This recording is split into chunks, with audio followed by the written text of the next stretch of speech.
এভারকেয়ার হাসপাতালে চিকিৎসাধীন BNP chairperson Begum Khaleda জিয়ার শারীরিক অবস্থা স্থিতিশীল আছে জানিয়ে তার ব্যক্তিগত চিকিৎসক ডক্টর AZM জাহিদ হোসেন বলেন, বেগম জিয়া চিকিৎসা গ্রহণ করতে পারছেন। বিএনপি প্রধানের সবশেষ শারীরিক অবস্থা নিয়ে দুপুরে এভারকেয়ার হাসপাতালের বাইরে ব্রিফিংয়ে এই কথা জানান ডক্টর জাহিদ। তিনি জানান, মেডিকেল বোর্ড আশাবাদী বেগম জিয়া ধীরে ধীরে সুস্থ হয়ে উঠবেন। গত 23শে নভেম্বর থেকে হাসপাতালে ভর্তি আছেন খালেদা জিয়া। অবস্থার অবনতি হওয়ার পরে তাকে ক্রিটিক্যাল ইউনিটে স্থানান্তর করা হয়। সেখানে রেখেই তার চিকিৎসা চলছে। পুত্রবধূ ডক্টর জুবাইদুর রহমান সার্বক্ষণিক চিকিৎসা তদারকি করছেন।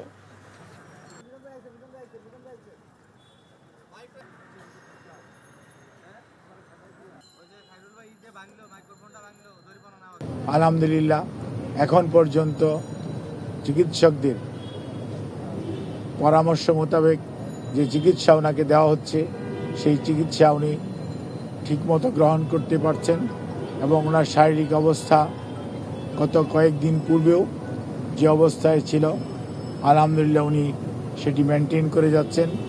সেজন্যই চিকিৎসক সহ ওনার সাথে সম্পৃক্ত সবাই, আমরা যারা এই হসপিটালের চিকিৎসকরা সহ সবাই অত্যন্ত আশাবাদী যে ইনশাআল্লাহ দেশনেত্রী বেগম খালেদা জিয়া ধীরে ধীরে সুস্থ হয়ে যাবেন। ওনার অবস্থা স্থিতিশীল আছে এটা বলতে পারে।